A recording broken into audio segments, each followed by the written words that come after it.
mesdames et messieurs. Je m'appelle Bertrand Bouchard. On veut juste vous annoncer qu'on va être ici cet automne pour des événements spéciaux. Oui, exactement. On a le privilège de vous annoncer que moi puis mon père, notre ministère, on va travailler en partenariat avec les hommes d'affaires du Plein Évangile pour le lancement de leur nouvelle saison 2022 cet automne. Donc, on vous prépare un déjeuner témoignage comme la formule un peu habituelle, mais on a des belles surprises pour vous en réserve. Le soir, on va avoir une rencontre encore où est-ce que la parole va être partagée. Il va y avoir du temps de ministère de disponible pour de la guérison, de la délivrance. Puis on va voir le Seigneur faire des choses vraiment extraordinaires parmi nous. Donc, ne manquez pas ça. Vous êtes tous invités chaleureusement. Ça ne te laisse pas indifférent d'habitude. Ça se peut que ça ait creusé dans son cœur et qu'on le revoie au ciel. On verra. On verra. Mais voyez-vous, ce Paul-là, il a commencé qu'un miracle. Puis pendant 3 mois, tout le monde a été guéri. Puis connaissant l'habitude que l'apôtre Paul avait, c'est sûr qu'il nous a prêché l'Évangile.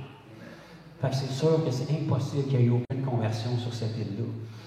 Puis la Bible nous dit que ça leur a valu beaucoup de dommages. Puis ils ont béni avant qu'ils partent. Ça, c'est parce que l'Évangile avait fait son effet. Puis ça n'a pas changé.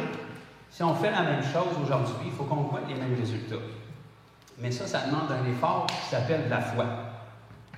Fait qu'aujourd'hui, on est très bon et très allés pour faire des bonnes œuvres pour le Seigneur. Puis merci Dieu, les gens qui ont faim ont besoin d'être nourris.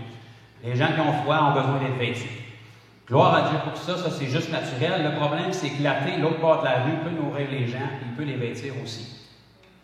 Pourtant, il maudit notre Dieu. Fait que ce n'est pas nécessairement ce genre d'œuvre-là dont la Bible nous parle dans Matthieu 5 qui fait que les gens vont glorifier notre Père qui est dans les cieux.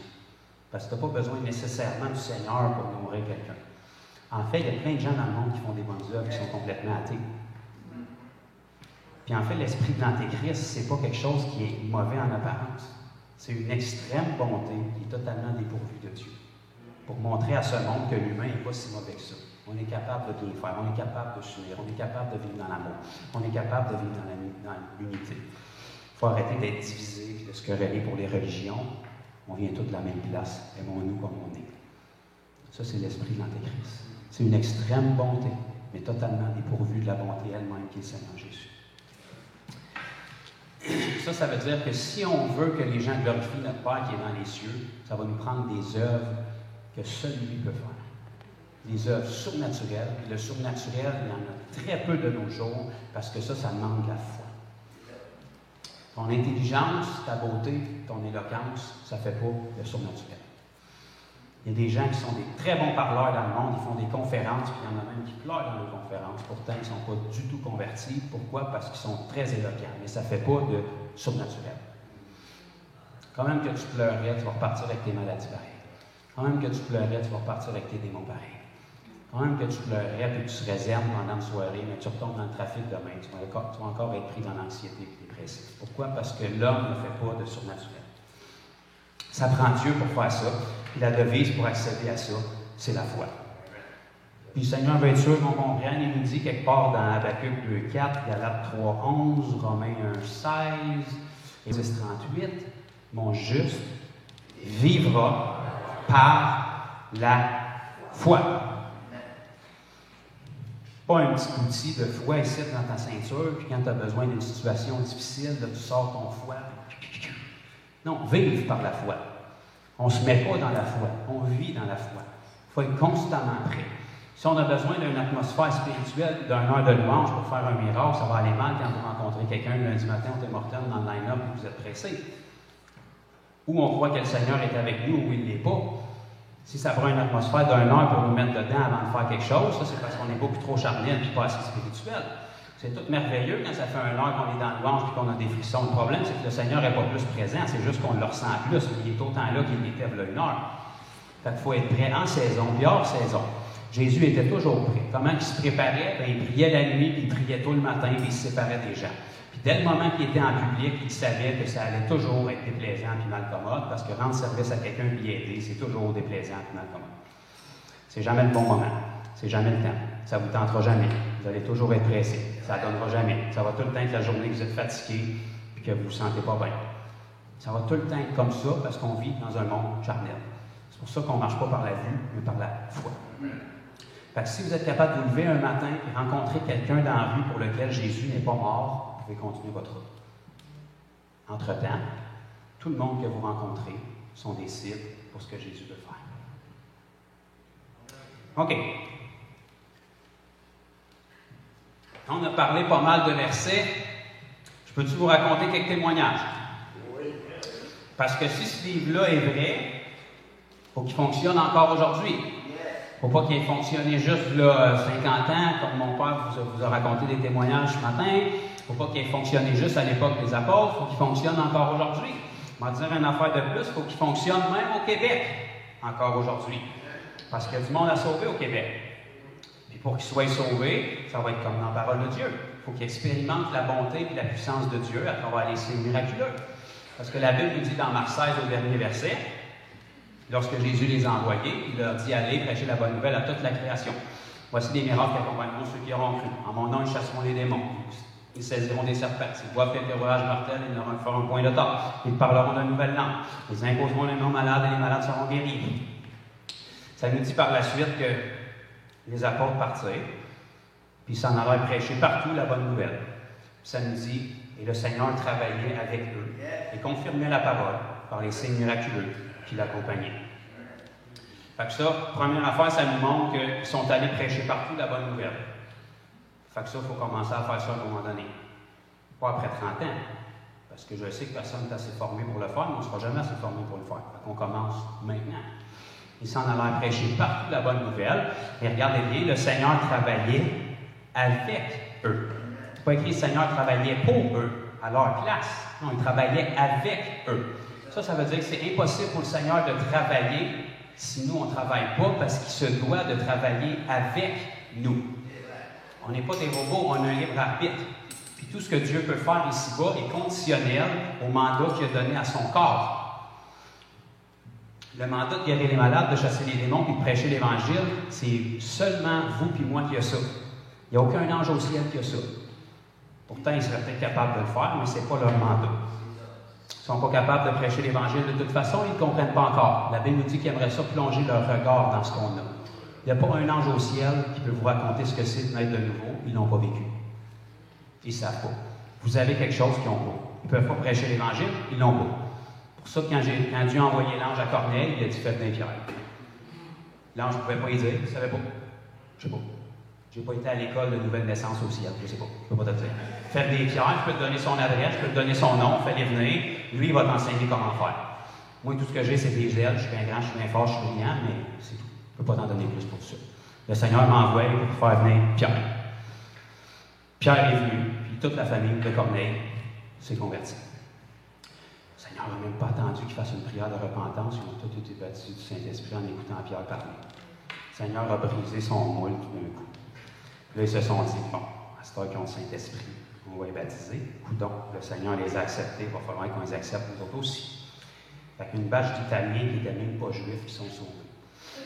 Coudon. Bien ça, ce Jésus-là, il veut faire la même chose aujourd'hui. À travers chacun de nous. Il faut juste qu'on se mette inconfortable et qu'on se dise, si je vis, c'est plus moi qui vis, c'est Christ qui vit en moi. Et quand même qu'on crierait, Seigneur, utilise-moi! Je suis certain que chacun d'entre vous, vous avez déjà dit ça. Seigneur, je suis capable, j'en veux plus, sers-toi de moi, utilise-moi! Puis le Seigneur est là, puis il dit, yes. Quand? Ben là, on est à l'église, là, mais là, en sortant, il faut aller dîner, ça presse. Puis là, la serveuse est pressée, on ne peut toujours bien pas y témoigner. Puis l'après-midi, ben là, on a une fraternité entre chrétiens, fait que tu remettras ça. Fait que là, on s'en va une fraternité entre chrétiens. Puis là, à soir, en revenant aux journées, on est fatigué, il faut être sage. Dans le fond, il faut prendre soin de notre corps. Fait que là, on s'en va se reposer. Lundi matin, on rentre à l'ouvrage. Là, à l'ouvrage, lundi matin, le monde ne sont pas trop de bonne humeur. Le lundi, c'est pas le temps de parler du Seigneur. Puis là, la semaine se passe, puis on se rend jusqu'au mercredi. C'est la réunion de prière. Je m'en allais à la réunion de prière, mon frère. Puis là, le Seigneur, il te regarde aller. Puis là, ça s'étire. Le vendredi, la fin de semaine arrive. Là, il faut que je passe du temps avec ma famille, il faut que je voie mes enfants. Puis là, la boucle revient au dimanche. Puis le Seigneur est en train. Utilise-moi, Seigneur! Puis là, le Seigneur est là. Amen. Quand? Fais juste me dire quel moment dans l'horaire. Moi, ça va. Moi, je suis en dehors du temps. Je suis prêt. Vas-y, comme ça te tente. Là. Fais juste me donner un rendez-vous. On trouve ça drôle, mais c'est ça pareil. Utilise-moi, Seigneur! Sors de là, tu t'en vas à l'épicerie. Tu arrives dans l'épicerie, dans la rangée de la porte à dents, il n'y a rien de spirituel là. La première personne qui passe en arrière de toi, elle dit « Ah, j'ai mal à la tête aujourd'hui. » Ça, c'est genre comme un signe. Tu sais, tu viens de le demander au Seigneur, quand même que tu te retournes dans le rince-bouche pour continuer comme si tu ne l'avais pas entendu. Là. Elle revient de bord et elle repasse. Je pense que je vais aller chez le docteur, j'ai mal à la tête depuis une semaine. Va-t'en! Le Seigneur te parle. Là. Tu lui as demandé que tu utilises, c'est ça qu'il est en train de faire. Puis là, tu trouves d'autres choses à faire parce que c'est inconfortable. Mais qu'est-ce qui va arriver? Mais je ne sais pas. Mais je n'ai pas prié avant. Mais je ne sais pas quoi dire. Mais tout d'un coup que. Mais je ne veux pas salir la réputation du Seigneur si elle n'est pas guérie. Elle ne s'attend pas d'être guérie pareil. N'inquiète-toi pas pour ce parti-là. Elle va te laisser prier pour que tu disparaisses. C'est tout. Et ça fait des années qu'on tourne en rond comme ça. Puis le Seigneur utilise-moi. Puis le Seigneur envoie le réveil. Puis le Seigneur est là. Puis il a exaucé tout le monde. Puis il y a un paquet de sacs de réveil qui sont là. Puis il y a un paquet de gens qui sont prêts. Puis la moisson est blanche. Mais il dit, qui enverrai-je? Le prédicateur. Oui, mais là, on arrive à 8 millions au Québec, là, ça fait un agenda assez bouqué pour le prédicateur. Là. Puis les chansons sont certes d'influence, c'est pas le tien. Le Seigneur, il veut servir de lui pour son cercle d'influence, puis servir de toi pour ton cercle d'influence. Parce que pas tout le monde qui veut entendre parler, moi. Ils veulent plus me varger d'en face. Peut-être qu'ils vont plus vous écouter, vous autres. Puis le Seigneur a besoin de chacun de nous. Fait qu'il ne faut pas juste dire qu'on est disponible. Il faut se rendre disponible. Il faut comprendre que ça ne sera jamais pratique, ce ne sera jamais le bon moment, ce ne sera jamais convenable, ça va toujours être inconfortable. C'est ça, vivre par la foi. C'est inconfortable d'être dans une prison parce que tu as prêché l'Évangile. Mais quand tu es dans la prison, au lieu de t'apitoyer sur ton sort, tu loues le Seigneur et tu encourages les églises en leur écrivant des lettres. Pendant qu'eux autres, dans l'église, sont en train de critiquer sur la température de l'air climatisé et la couleur du tapis. Puis toi, tu es d'un cachot miteux pour avoir prêché l'Évangile, puis tu les encourages pour leur dire « Lâchez pas, ça va bien aller, continuez à prêcher, je suis en prison pour la bonne cause, les gens se convertissent en prison, continuez à prier pour moi parce que je vais sortir, puis dès que je sorte, je vais avoir des témoignages, puis on va pouvoir se réjouir ensemble. » Ça, c'est une mentalité que le Seigneur peut utiliser. Fait qu'il faut être béni du confort qu'on a aujourd'hui, mais il ne faut pas s'endormir dedans. Parce que si le Québec ne se convertit pas au train qu'on voudrait qu'il se convertisse, il y a juste un facteur. Puis regardez-les dans le miroir. C'est vous et c'est moi. Puis je vous annonce qu'il n'y a pas d'autres Pentecôtes en vue. Là. Il n'y a pas de boules de feu qui vont redescendre. Les renforts, c'est vous et c'est moi. Fait qu'on arrête de les attendre. Le prochain qui arrive, c'est le Seigneur Jésus qui revient monter sur son cheval blanc pour établir son royaume. C'est tout ce qui va arriver. Il n'y aura pas d'autres renforts, il n'y a pas d'équipe d'anges de plus qui vont venir, il n'y a pas de saints qui vont ressusciter dans l'Ancien Testament pour venir à votre secours. Vous êtes l'équipe d'élite, ceux que le Seigneur a choisis pour aller chercher le Québec. Ça dépend si on va répondre à l'appel ou non. Puis toutes les excuses que vous avez et que j'ai, Moïse les a toutes données avant vous autres. Puis Gédéon aussi. Puis ça n'a pas marché. Fait qu'on peut tout de suite les mettre de côté, puis dire, je me suis engagé pour la cause.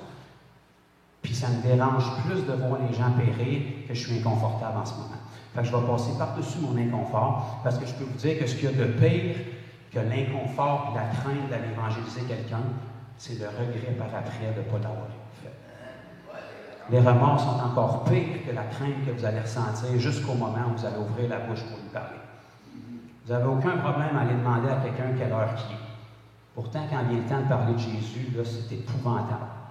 On dirait que là, il va sortir un fusil qui va vous tirer dans la tête en pleine rue à Québec. Non. Il va vous aider, ça fait presque 10 ans, j'ai encore ma tête. Peut-être qu'il aurait voulu tirer, puis le Seigneur les empêcher, mais j'ai encore ma tête toujours bien.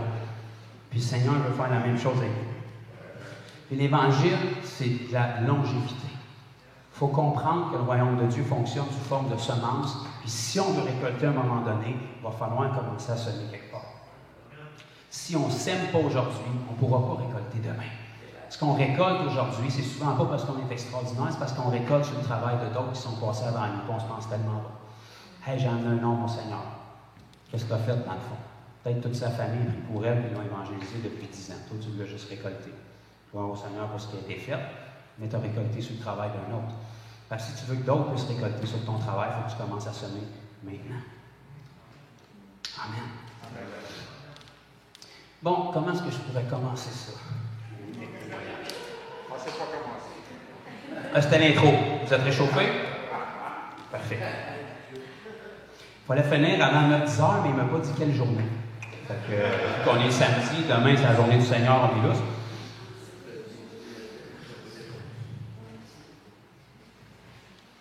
OK. Laissez-moi réfléchir un petit peu à ça, c'est bon. Il y a environ 3-4 ans de ça. Dieu m'entend, je ne vais pas me tromper des chiffres, c'est peut-être 5 ans, c'est peut-être 3 ans, c'est peut-être 4 ans, mais quelque chose comme ça. Il y a 3-4 ans de ça.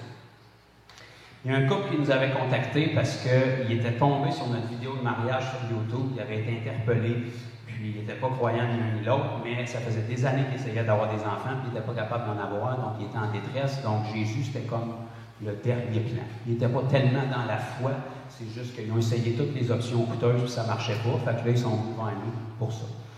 On les a rencontrés à la maison, on les a accueillis, on a prié pour eux. L'homme du couple, il faut que je le spécifie à cette heure. L'homme du couple, parce que l'autre c'était une femme, du coup.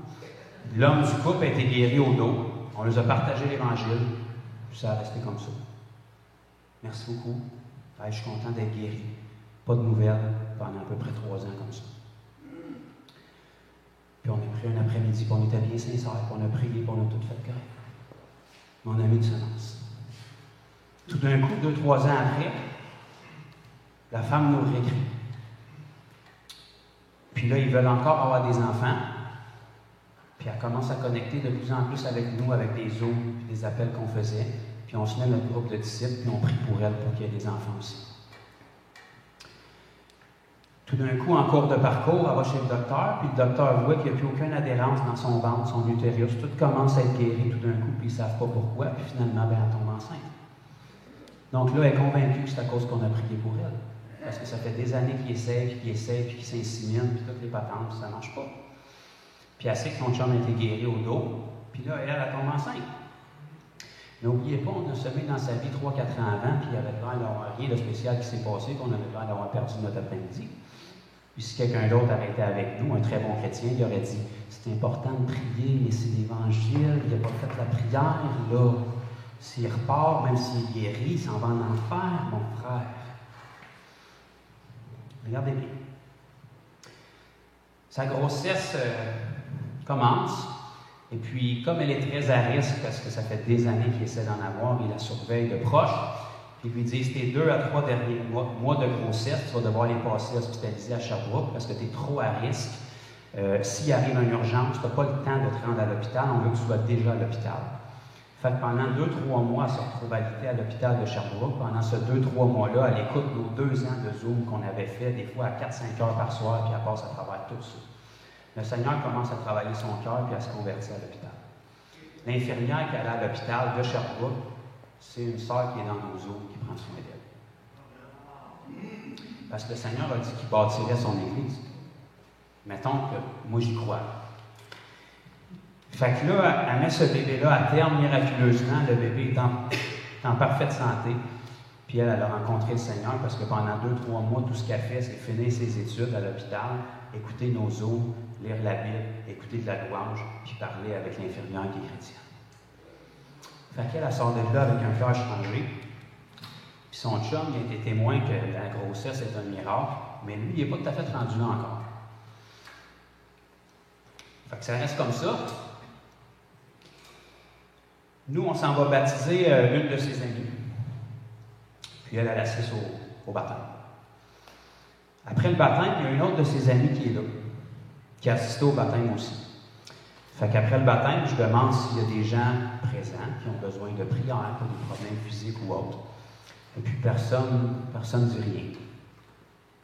Tout d'un coup, il y a quelqu'un qui fait signe que la jeune fille qui est là, elle dit « Mais toi, tu as des problèmes avec tes jambes. » Fait que là, elle allume, tout d'un coup, elle a des problèmes avec ses jambes.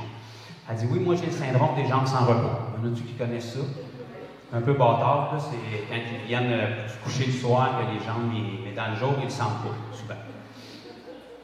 Fait qu'elle dit « Ah, c'est vrai, j'ai ça. » Fait qu'on vient de baptiser son amie, ça c'est la jeune fille, puis l'autre femme qui est enceinte, elle est là. Fait qu'elle, je prie pour elle. Bon, elle dit, je vais pouvoir le savoir qu'à soir, parce que c'est le soir, quand elle met ses jambes sur le lit, que c'est dérangeant. Et en lâchant ses mains, je vois quelque chose passer dans son regard, puis Dieu me dit, c'est spirituel, cette histoire. Fait que j'ai dit, je peux-tu prier pour toi juste quelques secondes? Je n'ai pas expliqué en détail, tu as un esprit sur toi, puis là, non, j'ai dit, je peux-tu prier pour toi pour quelque chose d'autre? Elle a accepté. Je prie pour elle, ça prend à peu près 2 secondes, elle commence à manifester un démon, puis elle s'effondre au sol. Je demande au démon de sortir, le Seigneur me donne des paroles sur sa vie. Elle revient à elle, elle est libérée. Je commence à lui parler, elle se relève de là, puis elle se fait baptiser. Amen. La femme qui est en grossesse est témoin de ça. À partir de cette journée-là, ses jambes ont été complètement guéries, plus de problème de jambes sans repos. Cette femme-là, finalement, met son bébé à terme, comme je vous ai dit, mais elle a été témoin du baptême de son ami, de la délivrance de cet autre ami-là, puis la guérison du dos de son copain. Donc, elle finit par décider de se faire baptiser. Donc, je la baptise chez la même amie qu'on avait baptisée, et son copain assiste au baptême. On lui témoigne encore. Il n'est pas prêt. La dame se fait baptiser, elle est convaincue dans son cœur, donc plus de relation. Ça, c'est dur, c'est un homme pas converti, on va dire une affaire. Ça fait certains conflits, je les rencontre, je lui partage le message encore. Ça continue de faire son travail. N'oubliez pas, ça fait 3-4 ans avant ça qu'on les a rencontrés et qu'on a sauvé dans leur vie. On ne les a pas revus pendant 2-3 ans. Ils reviennent dans notre vie tout d'un coup, on continue à faire la même affaire qu'on faisait il y a 3-4 ans, qu'on annonce le même message qu'on annonçait il y a 3-4 ans. Quelques semaines en arrière, il me recontacte, il dit « Je vais être baptisé. Je suis prêt. Je suis prêt à tout donner à Jésus, puis foncer. » On le baptise d'eau avec 2 autres personnes dans la piscine d'une maison un soir. Après ça, on prie pour lui, il est rempli du Saint-Esprit, il ne rouvre pas sa bouche, fait qu'il est à l'heure d'exploser. J'ai dit, rouvre ta bouche avant d'exploser, parce que là, il est engourdi de partout, puis il était en train d'être rempli, puis là, il se met à parler en langue, gloire à Dieu, les 2 sont baptisés, les 2 sont convertis, puis je les marie samedi prochain.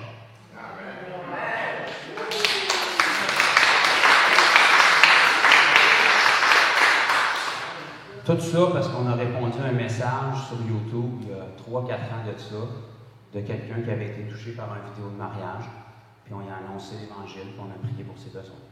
C'est tout. Puis on a laissé le Seigneur faire son travail. Puis ça a continué, ça a continué, ça a continué, puis ça les a amenés où est-ce qu'ils sont aujourd'hui. Puis là, eux vont avoir le pouvoir d'en impacter d'autres. Mais ça a commencé par une semence. Dans ce cas-là, ça a pris peut-être 3, 4 ans, peut-être 5 ans avant de porter une maturité. Mais si elle n'avait pas été mise, la semence, on n'aurait pas eu ces conversions-là. Puis 3-4 ans en arrière, les gens qui critiquaient pouvaient dire « Vous perdez votre temps, vous rencontrez les gens, mais ils ne sont pas convertis. Il y a quelque chose qui ne marche pas, parce que ce qui est important, c'est qu'ils soient sauvés. Mais si tu veux qu'ils soient sauvés, il faut que tu commences par déposer la semence. Combien de temps vous l'avez entendu, le message avant de vous convertir? Pour certains, c'est instantané, gloire à Dieu. Il est peut-être déjà prêt. Mais chaque personne est différente. Il faut commencer quelque part si on veut voir le résultat. Amen.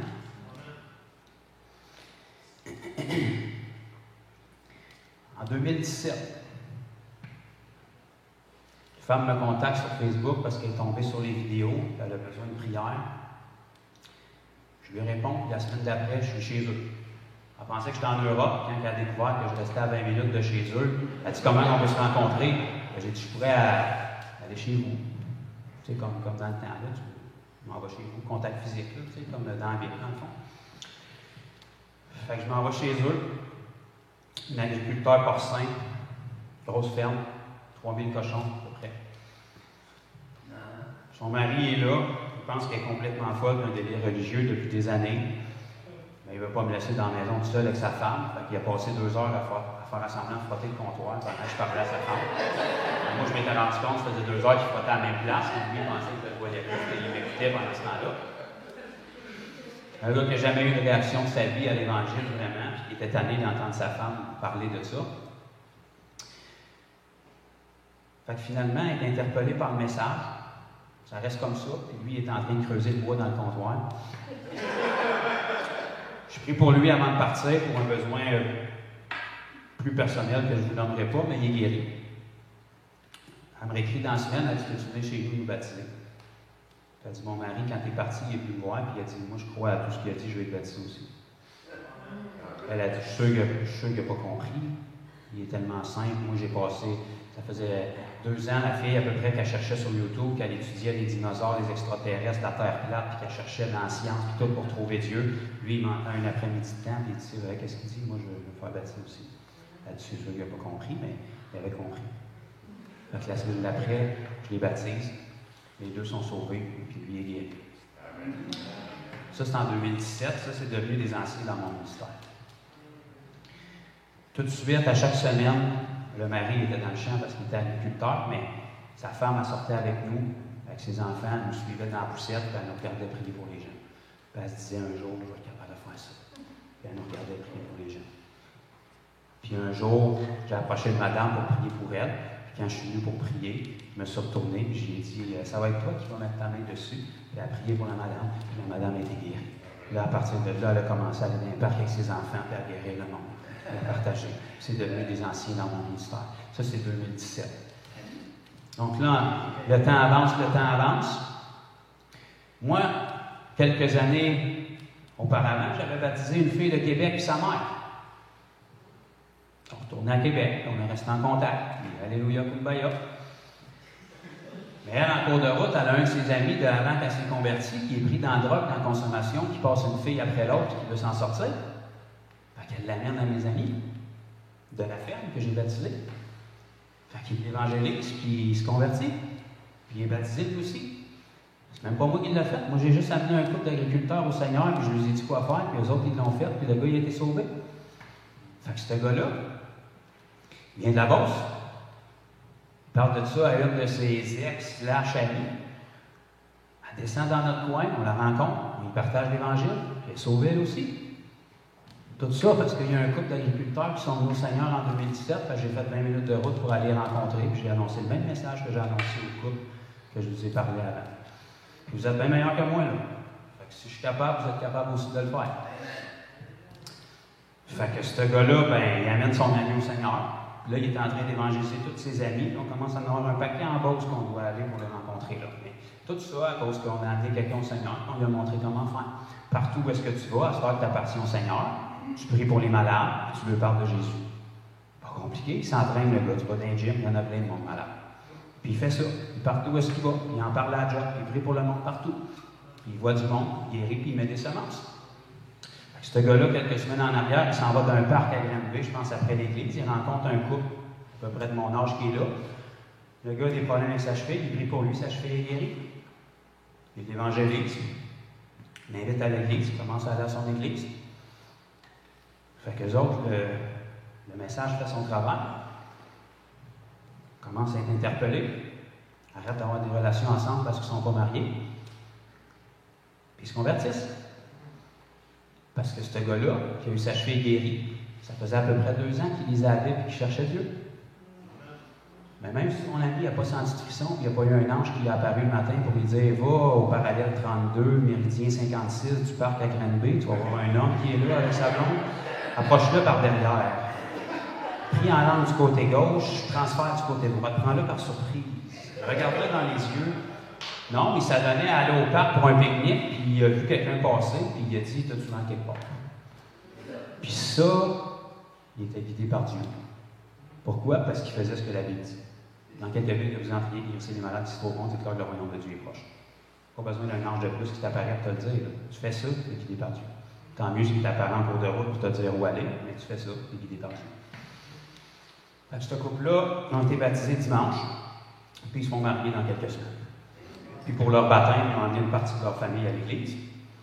Donc il y a une sœur qui a été guérie. Puis après l'église, on a eu un pique-nique.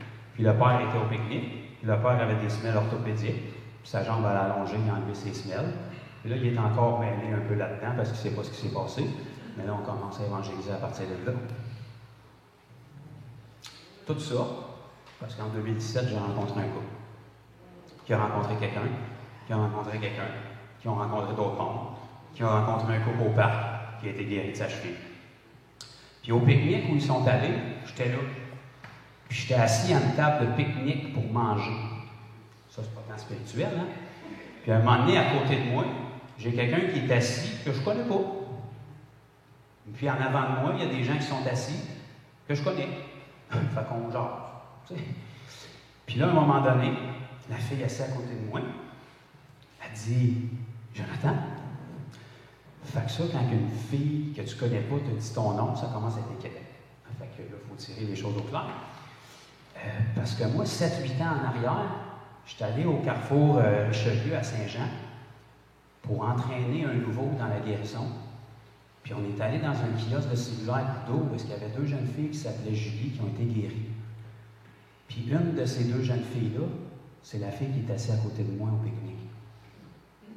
Parce que c'est l'amie d'enfance d'une fille qu'on a baptisée qui est assise juste en avant, qui dit dernièrement, elle m'a recontacté parce qu'elle se pose des questions sur Dieu, puis elle venait à l'église avec moi un matin.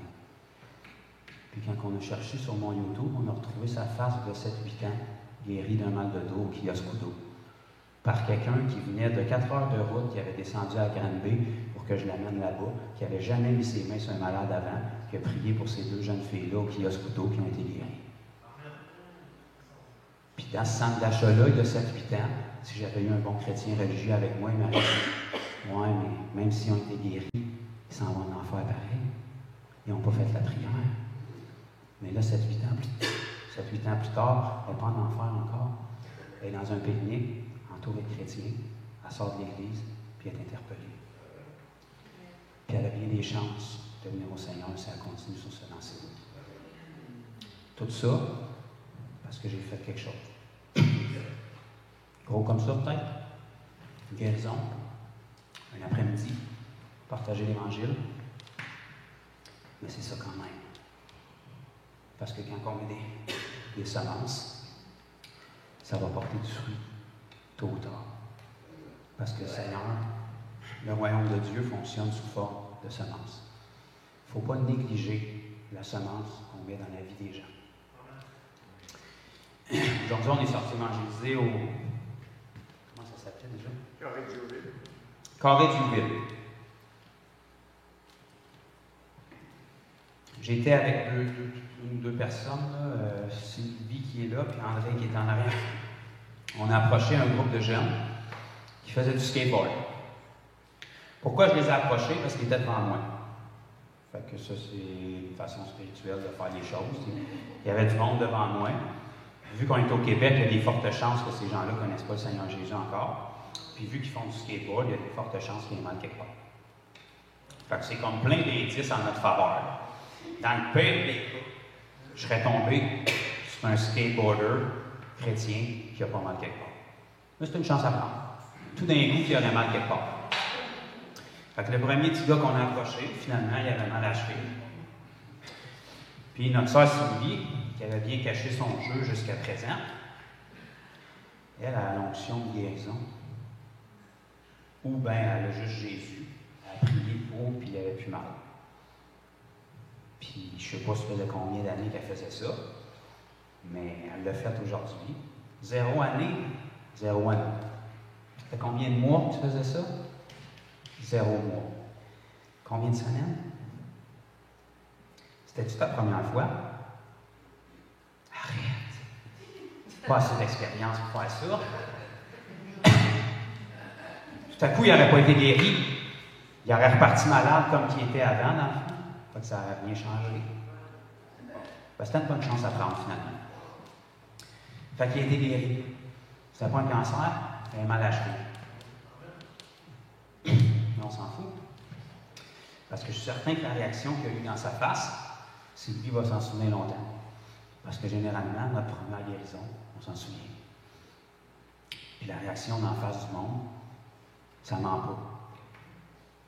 Que ce soit un cancer, que ce soit un mal de cheville, quand Dieu touche quelqu'un et qu'il ne comprend pas, tu le sais. Lui, il nous a écouté un petit peu. Pardon. Mais il n'était pas nécessairement plus intéressé qu'il faut. Mais il était sympathique. Mais il a écouté un petit peu. Par contre, sa copine, qui était là, elle avait l'intérêt. Donc, on a passé je ne sais pas combien de temps à lui parler. On a pu prier pour elle. Le Seigneur a allongé sa jambe devant ses yeux, puis elle a eu peur. Un peu comme Pierre dans la pêche miraculeuse. Parce que là, en l'espace d'une seconde, elle vient dire quelque chose que son cerveau ne peut pas additionner pour donner une équation normale. Puis ça vient de lui faire réaliser qu'à Québec, un samedi après-midi, au beau milieu du carré de Jouville, où est-ce qu'il n'y a pas grand-chose de spirituel qui se passe là, Jésus il est assez présent qu'en dedans de quelques secondes, il peut allonger sa jambe devant ses yeux, même si elle ne croit pas là-dedans et qu'elle ne sait pas ce qui se passe. Fait que là, ça la met face à une réalité tout d'un coup. Ça ouvre un cœur pour pouvoir discerner l'Évangile. Cette jeune fille-là, elle n'a pas répété de prière, puis elle n'est pas convertie encore. Autant qu'on sache. Mais qu'est-ce qu'on a fait aujourd'hui? On a mis une semence par le surnaturel. Ça a ouvert leur cœur. Puis croyez-moi, on ne les a pas harcelés. Elle était bien contente de parler avec nous. Elle avait des questions, on a répondu à ses questions. Son amie qui était en marge est venue nous voir. Elle a dit merci beaucoup pour ce que vous avez fait. Elle a dit vous avez changé ma façon de voir les choses aujourd'hui. Je n'ai même pas parlé à elle. Elle a juste été là. Puis vous savez, ce n'est pas à l'école qu'ils vont entendre parler de Jésus. 16, 17 ans, puis 20 ans. Puis ils n'ont jamais entendu le message de l'Évangile. Si l'école ne les enseigne pas, c'est qui va les enseigner? On ne veut pas qu'ils se rendent à 60 ans sans avoir entendu le message encore. La Bible dit enseigne l'enfant les voies de Dieu, puis il ne s'en détournera pas quand il sera jeune. Les parents ne peuvent pas l'enseigner s'ils ne le connaissent pas, l'école ne l'enseignera pas. Mais nous qui transportons la lumière, c'est à nous de le donner. La Bible dit comment croiront-ils s'ils n'entendent pas le message? Comment entendront-ils le message s'il n'y a personne qui est envoyé pour les annoncer? Mais c'est qui est envoyé pour les annoncer? Certainement, le pasteur peut le faire, l'évangéliste, l'apôtre, le prophète, l'enseignant. Ça, c'est 5 ministères. Combien est-ce qu'il y en a qui ont ces 5 ministères-là présents dans leurs églises? Des fois, il y en a un, des fois, il y en a 2, les autres sont de passage.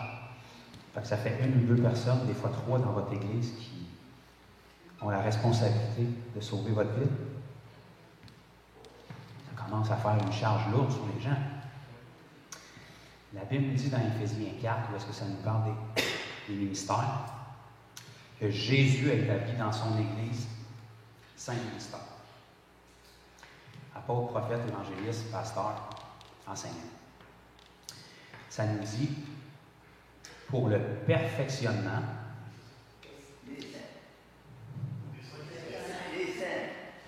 d'après moi, le transcripteur de la lettre aux Éphésiens a fait une erreur. D'après moi, il voulait dire pour sauver le monde. Mais à la place de ça, il a écrit pour perfectionner les saints. Ou, c'est nous autres qui avons mal compris le passage, puis on pense que parce que l'évangéliste est évangéliste, c'est à lui à sauver le monde. Plutôt que de comprendre que les ministères, c'est des enseignants qui ont été donnés pour perfectionner les saints. C'est qui ça, les saints? Nous autres. Qu'est-ce que ça prend pour être saint? Les nouveaux. À recevoir le Saint-Esprit, c'est lui qui te rend saint. Dès le moment que cette partie-là est faite, tu n'as peut-être pas lu le contrat, mais il y a une petite écriture en bas, tu es devenu ambassadeur de Christ. Ton ministère, 2 Corinthiens, chapitre 5, verset 17 à 20. Réconcilier l'homme avec Dieu.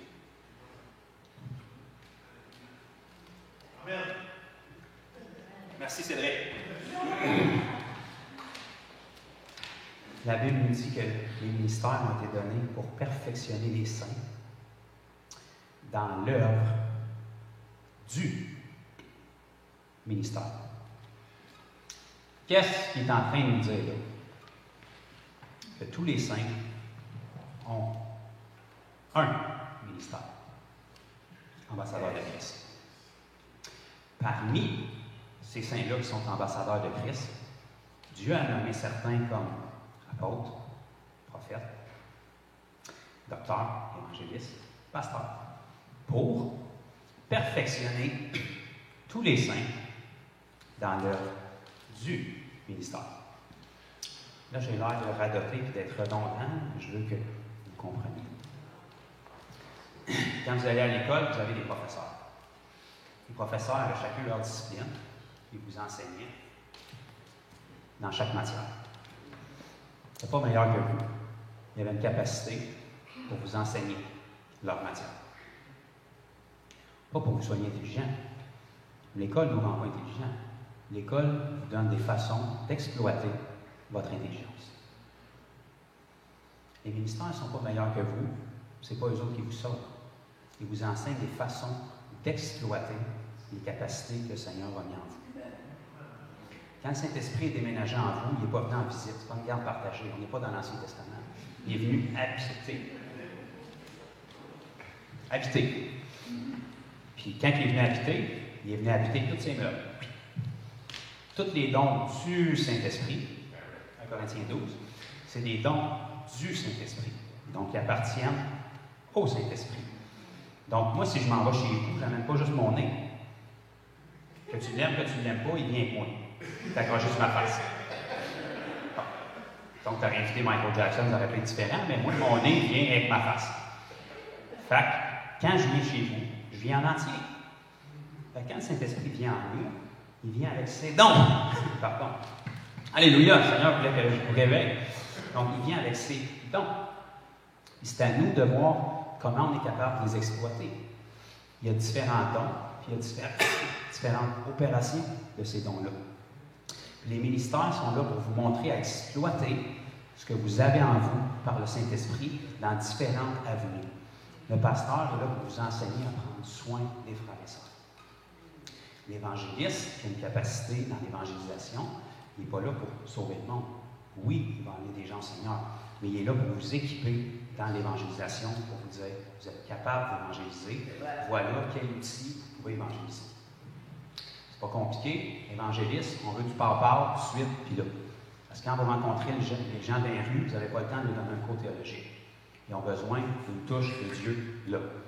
Fait que les dons de puissance. Guérison, délivrance, miracle, parole de connaissance, il faut qu'ils soient impactés là. Cet après-midi, on est allé manger dans un restaurant. Ça, c'est pas spirituel tellement non plus. En partant du restaurant, il y a un jeune homme qui faisait la mop. Puis quand je l'ai vu passer, à nettoyer les tables en arrière,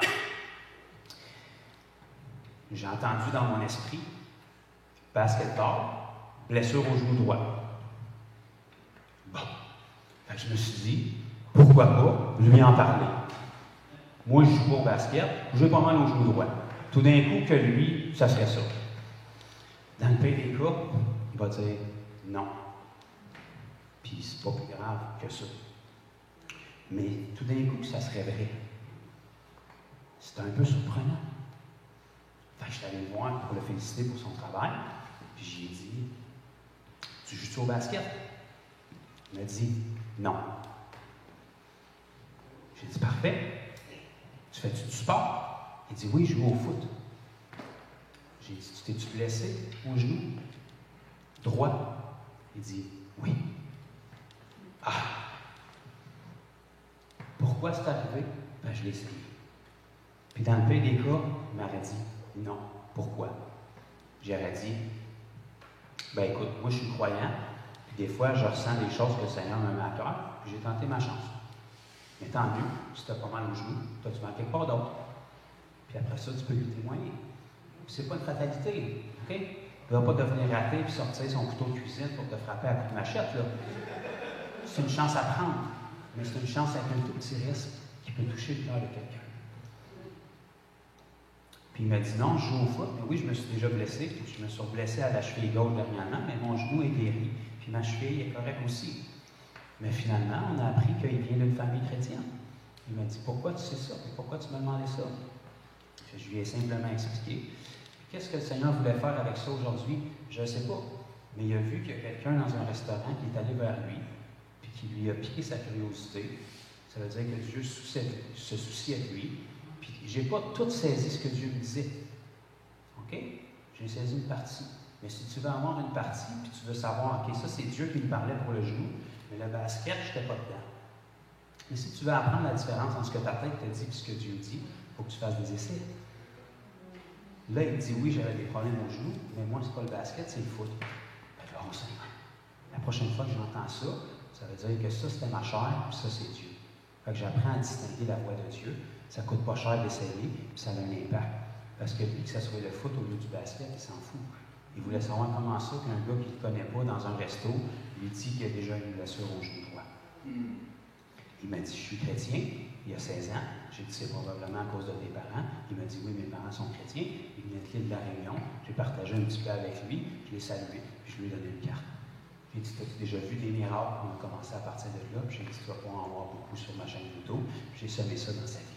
Personne n'est converti, personne n'a fait la bacon à faire. Les cuisiniers ne sont pas sortis, les serveurs ne sont pas tombés sur la puissance. Mais j'ai eu une semence dans la vie de quelqu'un. Ça a pris 2 minutes de ma journée. Mais c'est avec des 2 minutes comme ça que dans 2 ans, 3 ans, 5 ans, on peut peut-être voir des conversions. Dans 7 ans, 8 ans, on peut peut-être apprendre dans un pique-nique que la personne assise à côté de toi, c'était elle. Parce qu'on a mis une semence. Qu'est-ce que vous pensez de ça?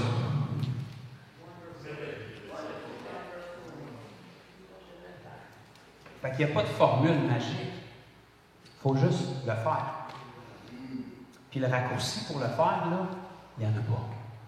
Puis le truc pour le faire, là, ça ne sera jamais facile. Si c'était facile, tout le monde le ferait. C'est simple. C'est simple. Mais c'est pas facile. Ça demande un effort. Vous avez tout un job, ça fait des années que vous l'avez fait. Puis ça vous demande un effort. Peut-être que vous l'aimez, votre job. Mais quand vous vous levez le lundi matin, ça demande un effort. Pas les anges qui vont travailler pour vous, c'est pas le Seigneur qui y va. Il faut se botter derrière, que ça nous tente, que ça ne nous tente pas. Une fois qu'on arrive à la job, on prend un café, puis on se réveille un peu, puis on y va, puis ça va bien. Mais ça ne nous tentait pas le matin. On est rentré pareil. C'est la même chose avec le Seigneur. Que ça te tente, que ça ne te tente pas, tu as un job pareil. Que ça te tente, que ça ne te tente pas, partout où est-ce que tu vas, tu n'es pas en touriste, tu es envoyé, puis tu es mandaté. Que ce soit à ton travail, que ce soit au parc, que ce soit n'importe où. Tu as un mandat. Puis tous les gens que tu croises et que tu laisses passer à chaque jour, c'est toutes des vies que tu aurais pu impacter par une semence. Puis si tu commences à prendre 5 minutes de ta journée pour te détourner de ta route, je vais terminer avec ça. Je vais juste vous donner ça. Ceux qui ont fini avant moi, vous pouvez partir, ça ne me dérange pas, mais j'ai commencé en 2014 à faire ça. Parce que le Seigneur m'avait parlé, m'avait ouvert les yeux, puis je ne peux pas rentrer dans tous ces témoignages-là, mais j'ai été rencontrer un homme en Ontario, à Guelph, où est-ce que j'ai vu mes premiers malades de guérir, comme Sylvie aujourd'hui. J'ai prié pour quelqu'un qui a été guéri. Je ne sais pas pourquoi il a été guéri. Je ne sais pas ce que j'ai fait pour qu'il soit guéri. Tout ce que j'ai dit, c'est que j'ai répété la même prière que le gars faisait d'habitude, que j'avais appris par cœur. Puis lui, dans ses vidéos, ça marchait. Je l'ai appris par cœur, puis je l'ai fait sur le gars, puis il a été guéri. Pas spirituel tant que ça, hein? Pourtant, il a été guéri pareil.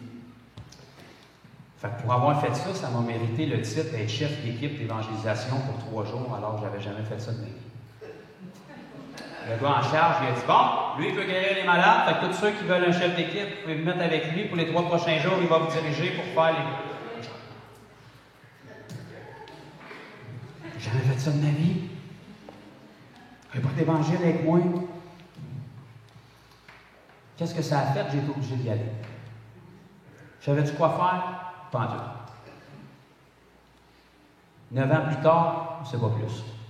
J'y vais. De toute façon, tu te prépares un plan, ça va être tout croche anyway. La première personne que tu vas rencontrer, elle ne sera pas dans le plan que tu avais préparé, ça ne marche pas. Si tu en vas à la pêche, tu ne sais pas ce que tu vas pogner.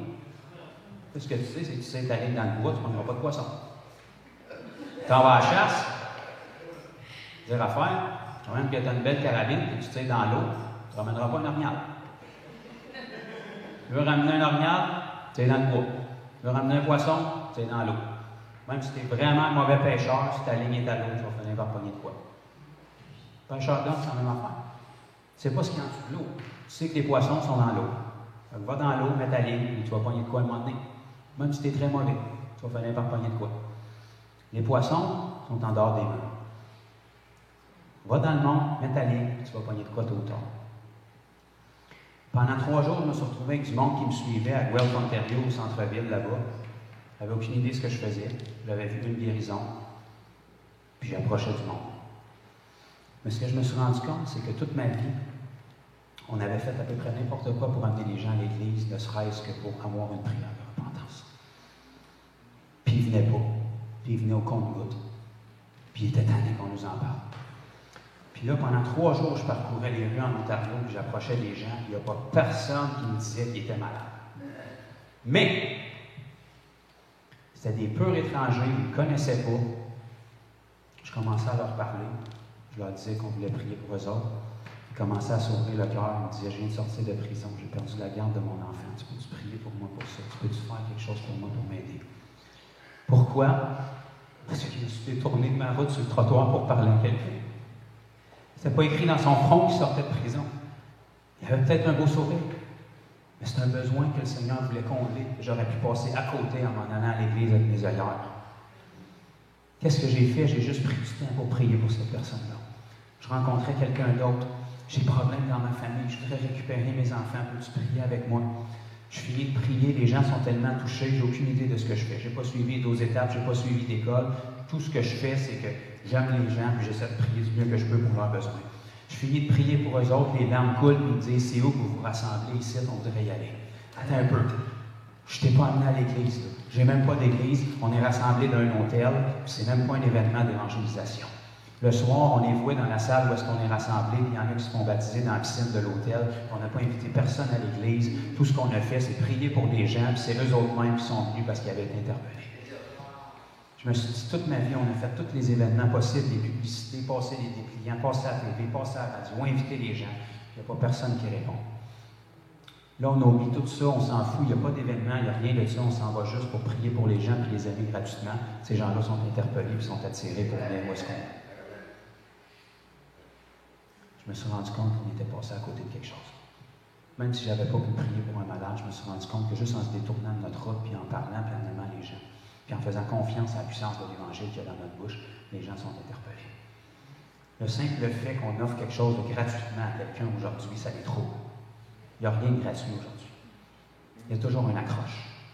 Même dans la chrétienté, il y a une accroche.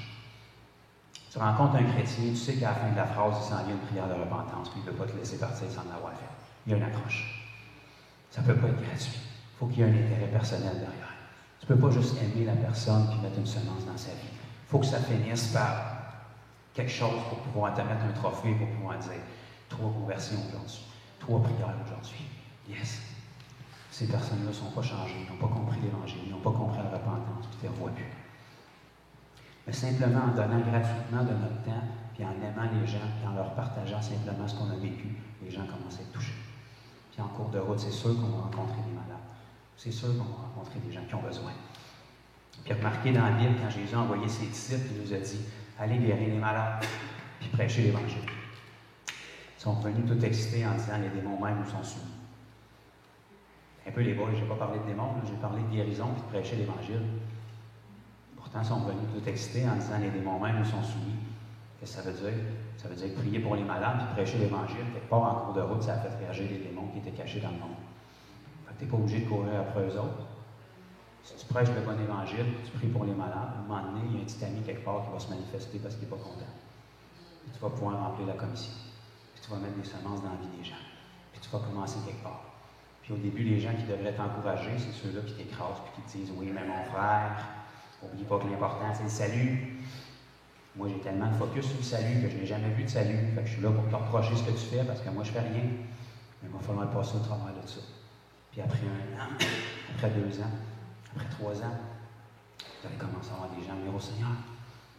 Et pour plusieurs d'entre vous, ça ne sera pas aussi long que ça. Ça peut être une journée, une semaine. La première personne qui va vous approcher. J'ai été pendant 1 an et 8 mois, chaque semaine, dans les rues de notre beau Québec, à voir des gens guéris, sans voir personne se convertir. La majorité des gens auraient arrêté après 2 semaines, parce qu'il y avait en masse de monde dans nos entourages qui disaient « Oui, mais mon frère, s'ils sont guéris, ils s'en vont quand même en enfer. Mais au moins, ils s'en vont en enfer guéris toujours bien. Ils ne pourront pas dire qu'ils n'ont pas eu un témoignage. Ils ne pourront pas dire qu'ils n'ont pas eu une preuve. Ils ne pourront pas dire qu'ils n'ont pas eu une semence. Il ne faut pas oublier que la guérison, c'est l'Évangile. Avant d'aller sur la croix, Jésus est allé au bois des Romains qui a été meurtri pour les maladies, avant de verser son sang pour les péchés. Quand on donne une guérison à quelqu'un, c'est une partie de l'Évangile. Il ne faut pas négliger ça. Il faut commencer quelque part. Mon message pour vous ce soir, c'est que si on ne commence pas quelque part, on n'aura rien. Je sais que vous ne vous sentez pas capable, je sais que vous ne vous sentez pas qualifié, je sais que vous avez des histoires d'horreur et des excuses pour ne pas le faire. Ça ne tiendra pas devant Dieu, puis on le sait tout. Mais qu'on se tienne devant le plancher de sa feuille et le trône de Dieu, quand même qu'on le tirait Oui, mais Seigneur, tu sais, je t'allais parler à lui, puis il ne m'a pas répondu. Ça m'a blessé. Pendant que l'apôtre Paul à côté va dire, j'ai été lapidé, j'ai été laissé pour mort, j'ai été battu, j'ai fait naufrage. Je ne pense pas que nos excuses vont tenir la route. Puis on le sait tout. Mais il faut qu'on fasse un pas de foi à un moment donné, puis qu'on aille l'avant. Puis lorsque notre désir de voir les gens sauvés, puis de voir Dieu agir, va brûler plus fort que nos craintes, c'est là qu'on va faire quelque chose. Parce que des craintes, vous n'arrêterez jamais d'en avoir. Je vais tout de suite péter votre bulle. Les doutes, les peurs, l'insécurité, dans 10 ans, vous allez les avoir encore. Oui. Parce que vous êtes humains. C'est comme ça. Les apôtres même qui avaient été entraînés par le Seigneur Jésus, après avoir reçu le Saint-Esprit, après avoir vu 3000 conversions, un chapitre et demi plus tard, ils ont prié et ont dit, Seigneur, étends ta main, afin qu'il se fasse des puissants signes, prodiges, miracles au nom de ton Saint Serviteur Jésus, pour qu'on ait la force d'annoncer ta parole. Sinon, on tremble dans nos culottes comme tout le monde. Parce qu'au Moyen-Orient, là, lancer des roches et apprennent ça là. À l'âge adulte, ils sont rendus pas pires. Fait que s'ils n'aiment pas ce que tu as à dire, tu vas le savoir assez vite. Fait que Seigneur, étends ta main. Parce que je cours vite, mais peut-être pas assez pour toutes les éviter, les roches. Fait que étends ta main pour qu'il se fasse des signes, des prodiges, des miracles. Puis croyez-moi, lorsque vous allez sortir dans le monde pour aller évangéliser, ça va être la même prière que vous allez. Parce que si vous voulez aller évangéliser dans le monde, pas de puissance, j'ai une chose à vous dire. Pas de chance. Moi, je ne ferai pas ça. Vous allez voir que quand vous mettez vos mains sur un malade et qu'il est guéri, tout d'un coup, vous vous trouvez un petit paquet de courage. Il apparaît tout d'un coup. On ne sait pas où est-ce qu'il était bien enfoui avant. Mais quand vous voyez la personne guérie qui se met à pleurer, hop, tout d'un coup, chrétien, moi. Elle a venu me voir avant, guérir malade. Rien là, le Seigneur peut faire bien plus que ça. Tout d'un coup, tu t'es trouvé du courage, pareil comme les apôtres. Parce que quand le Seigneur passe à toi, à travers toi, tout d'un coup, tu te mets à croire qu'il était en toi. Il était là avant, mais tu ne le sentais pas. Et tout d'un coup, quand il agit à travers toi, tu le sens. Puis là, tu as l'audace de partager le message. C'est ce qui donnait le zèle aux apôtres, c'est ce qui donnait le zèle à l'Église primitive. C'est ce qui doit donner notre zèle aussi. Pas de puissance, pas ou peu de conversion. La puissance de Dieu se manifeste, vous allez évangéliser, vous allez être rempli de joie. Chrétien joyeux, garanti, il évangélise. Chrétien qui n'évangélise pas, il est amer, il est maussade, il est toujours découragé. C'est pas normal. La Bible nous dit, je termine avec ça encore, mais ça fait 3 fois que je le dis. La Bible nous dit, dans l'armure du croyant, Éphésiens 6, ayez à vos pieds, chaussures à vos pieds. Y en a-tu qui ont déjà lu Éphésiens 6? Ayez comme chaussures. Chaussures, c'est des pieds. Bon. Il y en a qui se le mettent dans les mains. D'habitude, c'est des pieds. Le but premier d'un pied, c'est d'aller quelque part. Il y en a qui marchent sur les mains, mais d'habitude, on marche sur les pieds. Ayez comme chaussures à vos pieds le zèle. Qu'est-ce qui donne le zèle? L'évangile de paix, c'est quoi? Annoncer l'évangile de paix. De là qu'il nous est sorti le nom, évangélisation. Fait que si tu n'évangélises pas, tu es nu-pied. Un soldat qui est nu-pied, qu'est-ce qu'il fait dans la bataille? Rien. Il ne bouge pas, parce que ça fait trop mal. Il est sur place.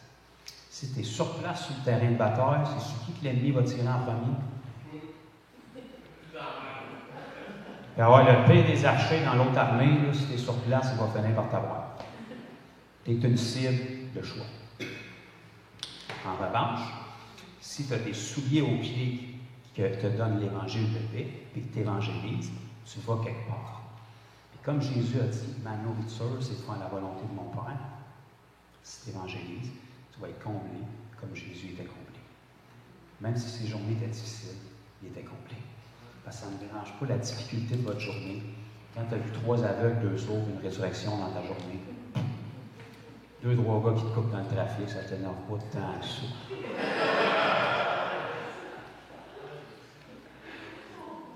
quand vient le temps de donner des témoignages à la réunion de prière le soir, ça ne te dérange pas tant de te lever et de pogner le micro pour les donner. Ah, aujourd'hui, tranquille, 2-3 sauts, une résurrection aussi. J'aime bien ça, la vie chrétienne. C'est ainsi. Mais ça devrait être ça. Amen. Amen. Je t'ai étouffé à ce point. Merci Seigneur. Probablement qu'il fallait que je vous parle, puis il y en a un qui n'était pas content, fait que c'est raté. J'ai parlé pareil. En plus, c'est enregistré. Donc, ça peut rester une belle fin de semaine, avec des souvenirs, ou ça peut changer votre vie. C'est vous autres qui décidez. Ça a changé ma vie il y a presque 9 ans, de ça maintenant. Pourquoi? Parce que quand je suis revenu au Québec, j'ai continué à le faire. Semaine après semaine, après semaine, après semaine, après semaine. Puis j'ai même osé le mettre sur des vidéos. Puis alors que les religieux disaient, fais attention, il faut que tu sois humble, mon frère. Il ne faut pas trop montrer ça. Qu'est-ce qu'il ne faut pas trop montrer la puissance de Dieu? Il faut le crier sur toutes les toits. Quand même, c'est qu'un mal de tête, les guéris ou un long incarné, le monde entier doit le savoir. C'est une œuvre de Jésus.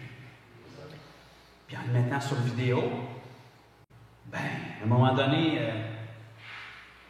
il y a un gars de 7 pieds qui a vu ça, puis qui a commencé à le faire, puis il est là, puis des années plus tard, il le fait encore. Pourquoi? Parce que Jésus est extraordinaire. C'est ça. C'est ça. Les gens autour de vous, ils attendent tout que vous vous levez pour pouvoir voir comment faire. Puis vous attendez que les gens autour se lèvent. Puis tout le monde se regarde, on ne fait rien. Mais dès le moment qu'il y en a un qui sort du lot, qui est plus bouillant que les autres, tout le monde est inconfortable. Puis là, on a le choix soit d'y adhérer, soit de le discréditer. Il faut prendre un camp. Quand Jésus s'est levé, il dérangeait. Pourquoi? Parce qu'il faisait quelque chose. Les apôtres ont fait quelque chose. L'Église primitive a fait quelque chose. Puis on est appelé à faire quelque chose. Puis on a tout ce qu'il faut en nous.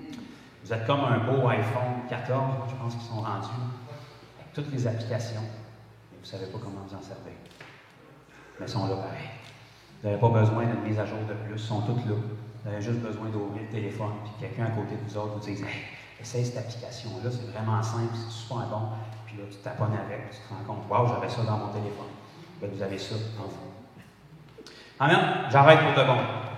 Donc, merci de votre patience. Merci de ne pas être parti.